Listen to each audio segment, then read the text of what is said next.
So everybody know that song? Oh, we'll stand over the mic. He's going to yell at me.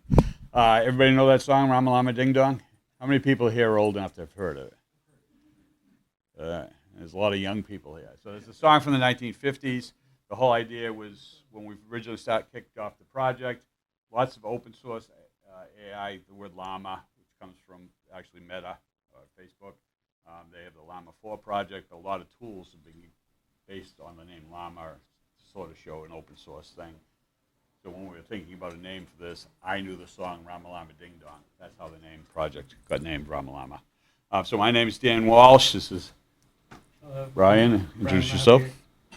We're going to be doing a presentation. I'll do the slides, and he's going to do a really cool demo, if it works. So it will be a fully live demo. So introducing RamaLama. How many people have played with RamaLama? A bunch of you. Okay, good. One of the goals with RamaLama was to be easy to use, right? So just to allow a person who knows nothing about AI to actually start interacting with AI. So it's simple commands. Just run a chatbot. You hear about a new AI model that comes out. You can just do a RamaLama run. To do it, if you want to serve, these models come with an OpenAI REST API. So when you do a RamaLama serve, it'll basically listen on a web service, a REST API that you can interact with. And we also have RamaLama Chat. And RamaLama Chat is basically a chat bot that can connect to this REST APIs.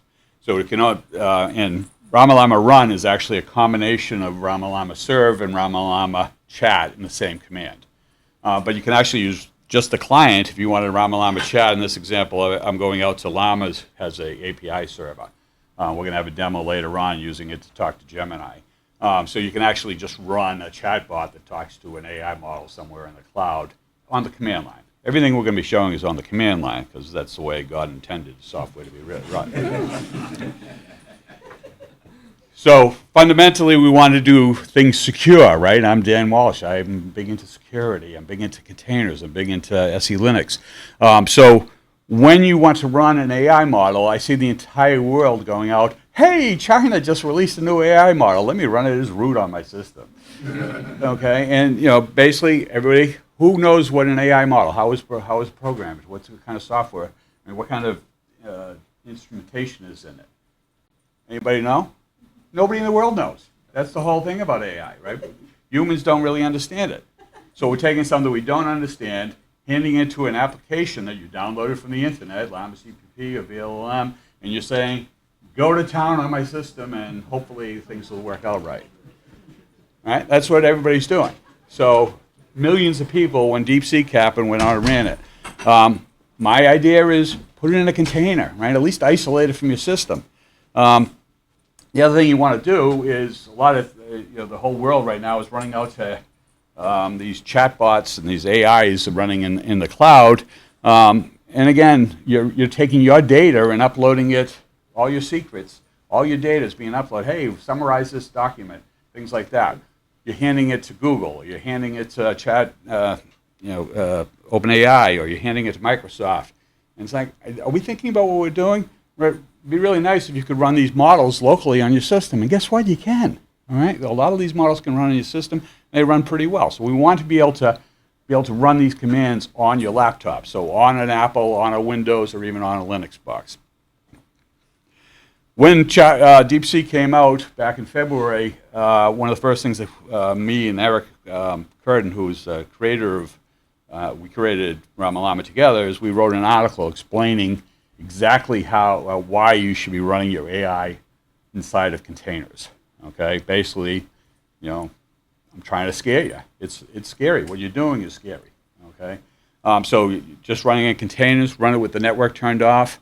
Don't expose your SSH keys to it. And then when we get into MCP, we're gonna go totally the other way. But that's another argument. So we want to be able to run easy to use. We want to run it secure, and we want to run it open. And when I'm talking, it's open source. It's totally free to download, free to use, and we take contributors. We've had over 100 contributors into it. So you can go to RamaLama AI. It's licensed under the MIT license. We're at 2.2 thousand stars right now, and we've had over 100 contributors. I didn't actually look it up. It hit 100 months ago. So we're getting lots and lots of contributors to this project because we're fully open. We take in contributions. The competitor tool to this is called RamaLama. They take no contributions. Okay, they call themselves open source, but they basically throw it over the wall, and you get what you get. If you want to change anything, or you want to break their business model, or use other things, it's closed. So how does RamaLama work? First of all, we're based on top of container engines. Fundamentally, we take advantage of Podman. So basically, RamaLama is a bunch of Python scripts that are executing Podman containers underneath it. It does work with Docker, but Podman has so many more features that we're able to take advantage of that we can do the run, serve stuff, but some of the advanced features we can only do with Podman because we need pods and other features that Docker doesn't have. So it will work on somewhat on Docker, but it really works well on top of Podman. But basically, when you run a RamaLama command, it's going to go out and pull down a model, pull down a container image onto your system. And I guess the first thing it does is actually examines what GPU you have on your system. So you have to understand, in the laptop world, there's thousands of different GPUs. There's thousands of different, some good, some bad. But there's basically everybody's trying to run these things on the laptops. And yes, you can run it without a GPU. It will run with CPUs. But what RamaLama is going to do, the program is going to go out and say, oh, you've got a CUDA or an NVIDIA GPU. You have an AMD GPU. You have a Vulkan, which will run on a Mac GPU, and then pulls down a container image that is compiled up for that. One of the problems in the AI world is that the software is very different depending on the GPUs. So you don't get one Llama CPP, you have to recompile it in different ways for different types of. So by putting things in a container image, we can deliver you all the software needed to run it. So after we pull down the image to run, then we're going to pull down the model. So in this case, it would be pulling down, say, the DeepSeek model, and then we're going to run the container and mount the model into the container. But the interesting thing is once you played with the application, built an application, you can actually deploy it out to OCI. So a lot of this stuff with RamaLama is also is a developer tool to allow you to get into OCI world. Okay. Right now, if you wanted to pull down, well, I'll get to that in a second. Another interesting thing, has anybody ever gone to Hugging Face and looked for a model? Okay, how many models, if you looked for granite, how many models would you see? Hundreds, right? So you look for the model granite, or you look for DeepSeek, you'll see hundreds of DeepSeek, 100. And the problem is, we're mere models. We just heard about DeepSeek. I don't know if I need the 14B or the, what's the difference between a GGUF file or these other things. So in the world of container world, we had the concept of what's short names. So when you said Docker run Nginx or Podman run Apache, right, there could have been thousands and millions of images that could match that. But we picked out one for you. And so when you say RamaLama run on a system, we've actually pulled down. We have a short names do it. We also, Olama has a database of short names. So when you say run Granite, we'll pull a Granite model down that we've pre-selected. But if you want to fully specify something that's at Hugging Face, we can do that as well. The other thing about RamaLama being open is that we want to maximize choice. So we want to, through the use of containerizations, we allow you to use any GPU or as many GPUs as we can support. We also allow you to pull from different types of model registries.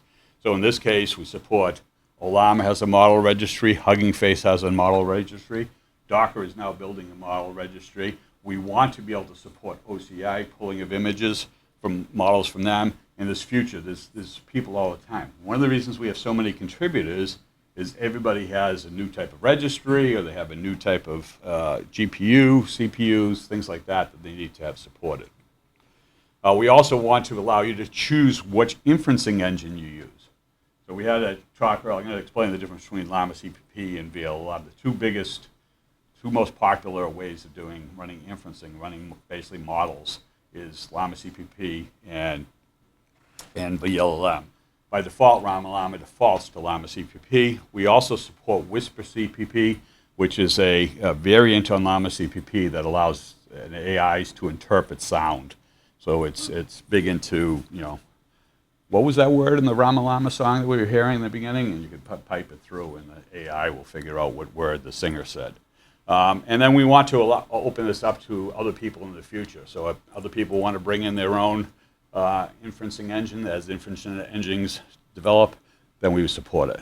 I like to look at it like I look at containers, where you have a container engine, Podman, Docker, and then you have container runtimes, run C, C run, K run, and you're able to swap them out as these things evolve. So in the container world, I believe we should have the same type of choice going forward. And this has stopped working. Okay. One of the interesting things is when you're running your AI models locally on your laptop, you might get an application that seems to be working pretty well for you, and that I like the way this is serving. And we're going to be talking about hooking up RAG databases and MCPs, and you might have a good configuration sitting on your Mac, and all of a sudden you say, it would be really cool to be able to contact my friend and say, you want to try this out, or to push this thing into the cloud. Imagine I built a service with lots of RAG databases and things like that. Now I want to distribute it to the cloud. So RamaLama has built in ways to look at your container images that you're running, the models you're running, things like that, and actually generate Kubernetes YAML files that you could then use and spray off to the system. Or Quadlets, which is a Podman concept for running containers on edge devices. So you could basically move your AI workloads and the way you're building these applications into the cloud easily, or into edge deployments easily. We also allow you to serve with standard APIs. So OpenAI has sort of become the standard REST API that all the tools in the world, if you go to Gemini, you go to Grok, they all are providing an OpenAI REST API. So when tools are interacting with an AI, they're going through that API. RamaLama by default has that REST API. There's also a Llama Stack, which is an effort by Meta Corporation to basically have more standard APIs. Really what they're trying to do is implement all of the APIs that OpenAI is implementing in the cloud, but allow you to do it in open source. And now RamaLama Serve will support both the OpenAI standard REST API as well as the whole Llama Stack. So Red Hat and Meta are investing heavily in Llama Stack, and basically RamaLama is working with that to embed Llama Stack into our container images and able to run it. Also, there's a project called RamaLama Stack, which is Llama Stack needs a backend to do an OpenAI service. So we actually worked with Llama Stack people to make RamaLama Stack a way of running RamaLama as a service for Llama. So RamaLama can be a front end to Llama Stack and a back end to Llama Stack. Okay, so the big question, and this causes a lot of confusion, is, right, I have Llama CPP, incredibly popular way of running AI inferencing, and if everybody came to the keynote yesterday, it was all about VLLM. Well, there's major differences between the two tools, but there's major differences in the way that people use AI in the world. Llama CPP is for what I call one-on-one, or just a few on one models. So if you're going to be running a model locally on your laptop, you're probably going to be a lot better off using Llama CPP for that. It's for developers. So a developer, again, running on his laptop, right? It's not, you're not going to necessarily want to run VLM on your laptop. VLM doesn't even work on top of most commodity level GPUs. It doesn't run on a Mac, period, okay? You want to run Llama CPP on edge deployments. So when you're basically looking to put things on the edge, you're probably going to be using something like Llama CPP. So low-end devices, cheap devices that have GPUs, and you want to run models on them. I also believe you're going to be doing it a lot with devices that have large inputs. So I can't imagine you have, say, a military base or a prison where you have thousands and thousands of cameras on the base. You're not going to take the video streams from them and hand them back to a centralized AI server. right? You're going to want to interpret that video stream at the site that the video stream is being generated. Similar in the Rivo, there's a few Rivos people in the world. You're probably not going to be running VLM inside of a car. You're more likely to run Llama CPP. On the other hand, VLM is a centralized server. So think thousands to one. So if you wanted to have an AI model that is running and servicing your entire company, right? So imagine you have an AI that is, handling all your HR queries, or handling all the stuff that's being built.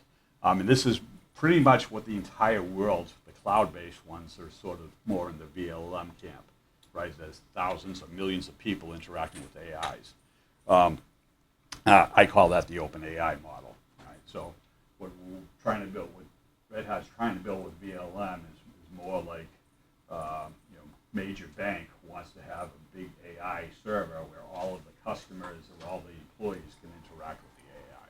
And that's Llama CPP would be bad in that case.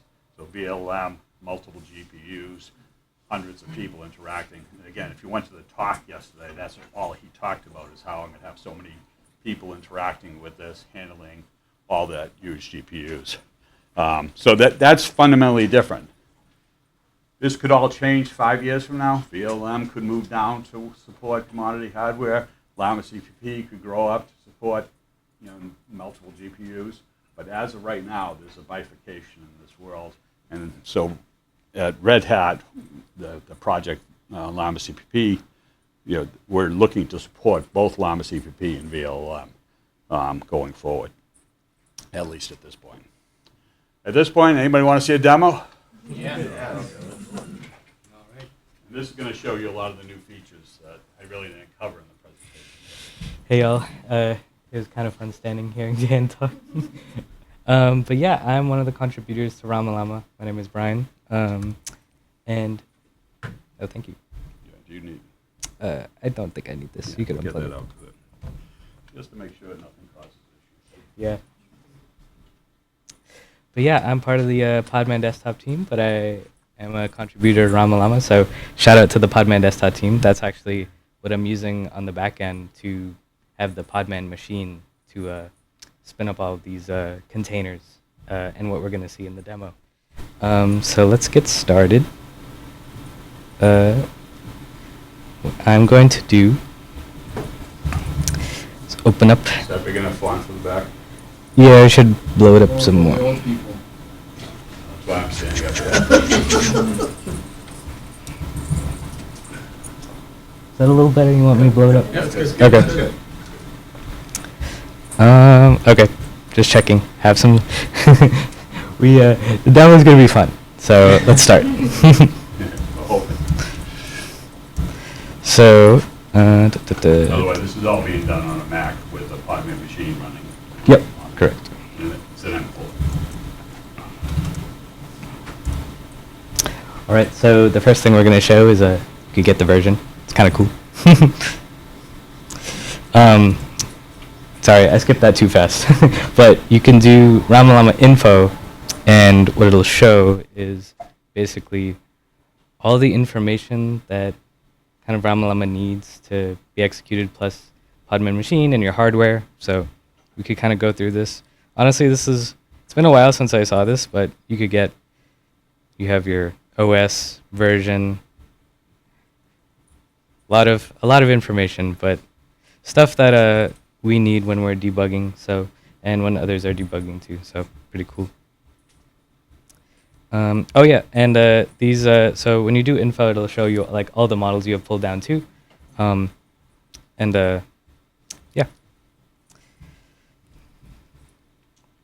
All right. So the first kind of real thing we're gonna show is we're gonna pull down a model here. So since this is a demo, I've been pulling models. So first we have to delete it. So we can show that we have an rm command very similar to the Podman rm command. So it's deleted. Now we're pulling a model. And as Dan was saying, we have the short names here. So we have small LLM. You could do the colon, and you could specify like parameters. So like some models have like your billion parameters. So it'd be like 3B or like 14B. In this case, it's not a billion, it's a million because it's really small. So 135 million. So yeah, and then we're gonna list. Now that the model's pulled down, we're gonna list the model here as the image, and as the size here off to the side. And this, I know this looks a little crazy, but this is all the images that RamaLama basically pulls down when you're running a model. So we're going to show like RamaLama run and RamaLama serve. So we have a container that has Llama CPP built in. So when you pull that down, that is good. That's what it's going to use to run the model. And here we're going to show what's called a dry run. So basically, RamaLama is mostly a wrapper for Podman. So when you're doing a run, it's actually a really big Podman command. So see, see how big it is? It's pretty huge. So yeah, I mean, I don't want to go through everything here, but some of the highlights is, of course, Podman and a lot of these arguments. We'll get into this a little more, but we have like our ports, and we have like somewhere we have the model mounted. I don't know where it is. Oh, here we go. Right there. And then we have some Llama CPP arguments that are being passed through. So temperature, this is for GPU, threads, so it's Podman command, and it's just passing through those Llama CPP commands as well. And here, what we're showing is, let's see. Oh yeah, we're showing. Oh, this is what I was looking for. That's the image. So that's pretty cool. And finally, what we're going to show here is we're going to drop privileges. So Dan was talking about security. So when we drop those privileges, we're going to see some of these highlighted arguments that represent a more secure container. And I should kind of know more about this, but for those of you who know security, you know this is very secure. And finally, we're going to do a RamaLama run, and I could interact with the model. This argument here means I'm not using any GPU. So as Dan was mentioning, you could do purely CPU. And NGL just means, actually I don't know what it means, but just doesn't mean any GPU. So we're going to see a... So right here we get a response for the model. Some of these, like, they're called tags. In Llama CPP, there was a new update that allowed you to use chat templates, and it's really useful for like tool calling and MCPs, and we're going to talk about that a little bit later. But those are the types of things a model will output to have that feedback loop for executing tools. So that's why you're seeing that there. Some of the chat models are a bit like stale, so like you'll get those like artifacts. It depends on the model. All right, so we talked about RamaLama run, which is basically, oh, did I talk about RamaLama run? No, I did, but it has I guess, almost like a front end that you could interact with the model. RamaLama serve can basically give you like a container with the endpoint, so you can use the URL in your applications. So here we created a serve, and it's in a container. So we're going to show the container, and we could show the host and the port that it's specified on, and then the name of the container. We have Granite service since we're hosting Granite. And these two arguments are just to show like RamaLama PS and Podman PS, basically the same command showing these containers. And then finally, for this, well, not finally, but just for this little part, we're going to show it like an interactive UI as part of the service. So we're going to launch this, and it worked this time, which is cool because sometimes RamaLama doesn't do the right port. So Llama CPP actually has their own UI as part of their server, and you could interact with it if you go to the URL itself. So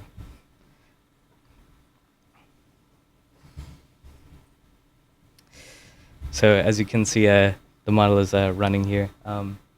it kind of goes on forever. I think it's part of the chat template thing. But for this example, actually, we're using GPU. So I don't know if anyone was like really looking at the speed versus the other one, but this one's a lot faster.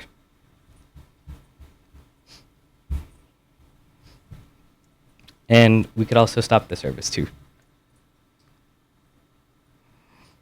All right, so this is a cool little feature for RamaLama as part of Serve. We're going to use Llama Stack, as Dan talked about, to serve up this model.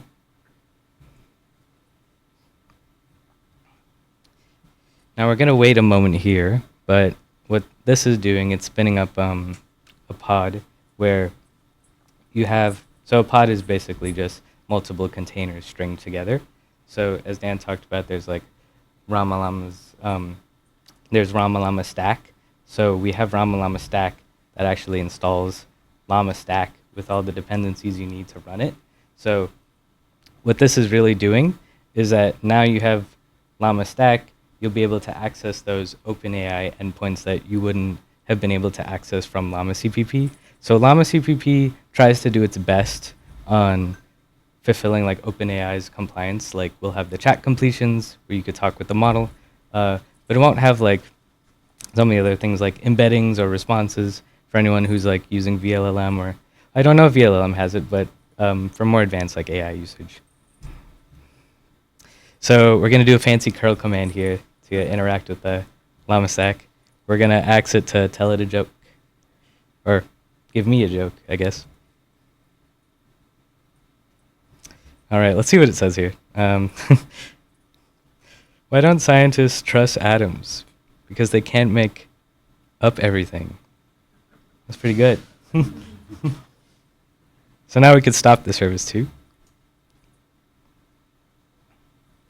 And once we stop the service, we won't have any running containers. And awesome. So now we could demonstrate another feature of RamaLama. So we showed pulling down models, but you could also take these models and convert them into what's called like an OCI content, or kind of like an OCI artifact. And I'm learning about this too. But basically what you can do is like, let's say you trained a model, or you have like a specific model that you edited in some way. You can use RamaLama to actually package it up in an OCI artifact that later you could use as a registry or push it or do whatever. So the basic idea here is that all these models are sitting out on a Hugging Face or a Llama. You know, you might have a private network where you don't allow your users to go out to those and just download random models, but you want to be able to serve those models internally to your company. So if you put them in OCI, you can start to sign them, version them, things like that. And so what we're doing here is we're taking a model that came from Hugging Face and turning it into an OCI image. Yep, exactly. So here we can see there was a bunch of output there, but the main idea here is that now we have it as an OCI content. And now we could move on to generating Kubernetes YAML files, which is really cool. So let's say you don't actually want to do a RamaLama serve on your local computer, but you still want to know how the pipeline is set up. This is where the YAML file comes in handy. We'll pick up the pace. We've got 5 minutes left. Oh, we do? Okay, we're going to pick up the pace. So this is just showing Kubernetes YAML files that is generated, use those container images, what the commands are, what the models are, things like that. Let's go through the next section real fast. Yep. So these are quadlets. Systemd, you could basically. So here are the files. This is the big one. Those two didn't really matter that much. But this is the basically the systemd service that you could run for those of you who use Linux. And now we're on to MCPs, which is really cool. So I have a local MCP that I created with fastMCP on Python. So I'll just run this. And with RamaLama run, you could also specify your MCP URL. Could be a remote too. We're looking into doing like more authentication. So right now we have a local one. So we're just going to run this. And it'll find the tools for you for the MCP server. So if you do this command, we have some tools that you can use. What's cool about this is that A lot of MCP clients actually don't allow you to like look at the feedback loop. So you could actually execute the tool without any LLM like interaction. So for example, I could just execute the first tool. It gives me back a list of my files on my desktop. But what's also cool is if I do like a prompt, it'll also try and see what tools is available and execute that and give you back the response. So list.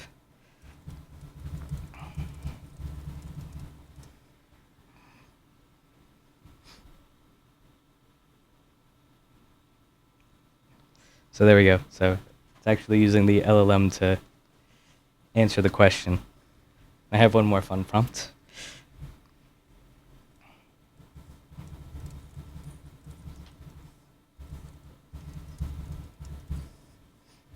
So here, here I hard-coded an MCP tool that I said, give it a name.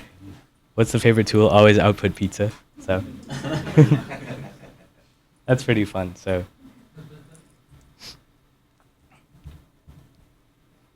and this is the Gemini use case that Dan was talking about earlier. So you could specify the URL and the environment variable. You could put your API key in.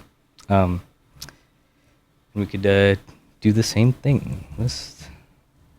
Actually, let's do this faster. What is... Now this is using Gemini, so see how much faster that was? So I'm just connecting to Gemini, gets the tool, does everything just as RamaLama would. I don't think it was much faster. Oh. This prompt said to go out, and the other one was local, right? That's true. That's true. And here we're going to RAG, so you could create a .md or markdown file. So here I'm just creating a simple, Brian loves cheese. And what we can do here in RamaLama is we can take that file, put it into like the OCI content. So we're using Dockling to chunk the file, and then we're using Quadrant, the vector database, to basically embed those chunks, and then we're packaging it up. So this is what this is showing. Oh, wait. I forgot I had to do something. It's not going to work. Oh, wait, this will work.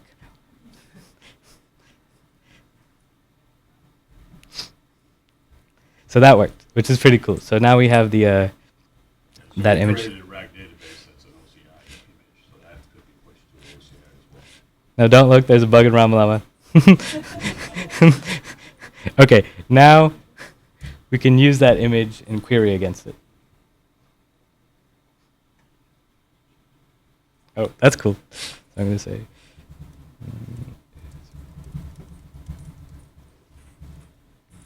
Oh. So I'm using Llama 3.2 here, so actually a really small model. So sometimes it doesn't always get it right. Yeah, there we go. Oh, wow.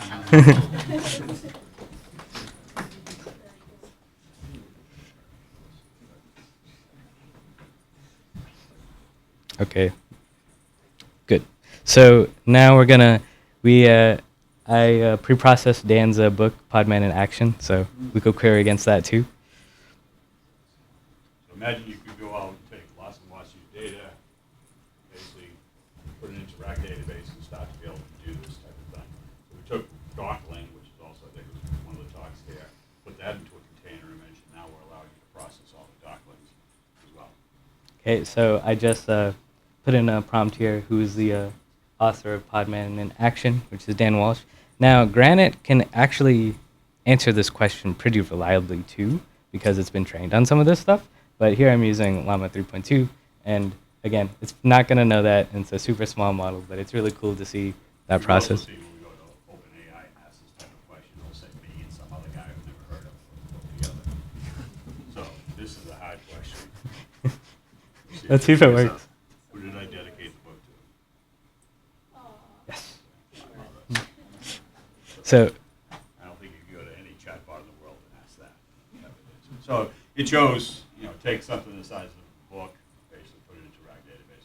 But the whole idea is this is, there's no magic there. This is all easy to do and really helps you out. And then the goal here is that I could put a chatbot up there that says everything you want to know about Podman in Action and put it out to distribute. You can go to that site and just talk to it and have an AI answering any question you have about my book. Right, so you get to be able to do things like that fairly quickly.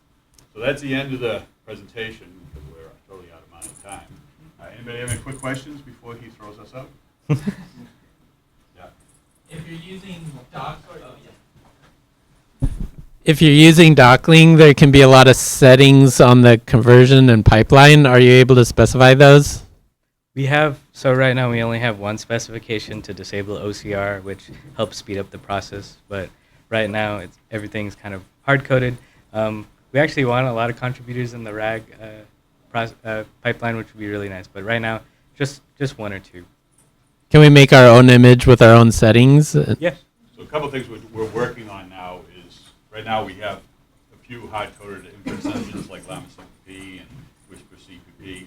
We're working on a method to allow other people to specify new inferencing engines and create their own images. You can specify any image you want for RamaLama to pull down.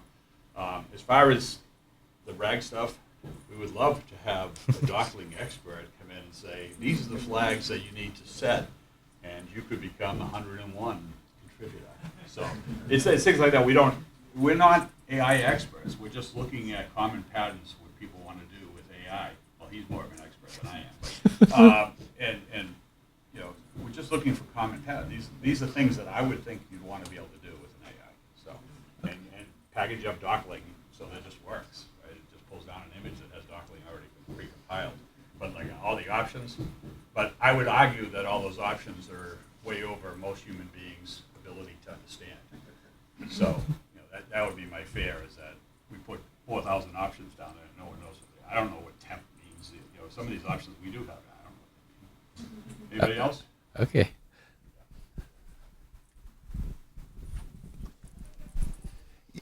So I'll be very brief. Several months ago, I played with some of the RAG features, and it's just been amazing to watch it evolve over time. And I just wanted to say, well done. That's all.